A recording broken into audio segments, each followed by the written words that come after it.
November 6ஆம் தேதிக்கான ஜீவ ஊற்று வேத தியானம் எசேக்கியேல் 43:4. கர்த்தருடைய மகிமை கீழ் திசைக்கு எதிரான வாசல் வழியாய் ஆலயத்திற்குள் பிரவேசித்தது என்பதே.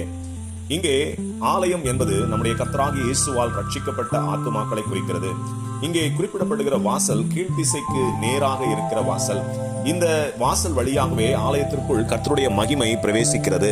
சூரியன் கீழ்த்திசையில் உதிக்கும். நீதியின் சூரியனாகிய நம்முடைய தேவனாகிய கர்த்தருடைய மகிமை கீழ் திசையிலிருந்து ஆலயத்திற்குள் பிரவேசிக்கிறது. ஆவிக்குரிய வாசல்கள் அநேகம் உண்டு. ஆனால் கர்த்தருடைய மகிமை பிரவேசிக்கத்தக்கதான வாசல் என்பது எதை குறிக்கிறது என்பதை தியானிப்போம்.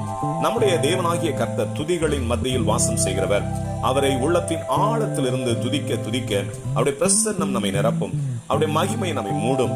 தேவ மகிமை ஆலயத்திற்குள் உட்பிரவேசிக்க ஏதுவான வாசல் துதியின் வாசலே. வேதமும் ஏசாயா 60:18 உன் வாசல்களை துதி என்றும் சொல்லுவாய் என்று உறுதிப்படுத்துவதை கவனியுங்கள்.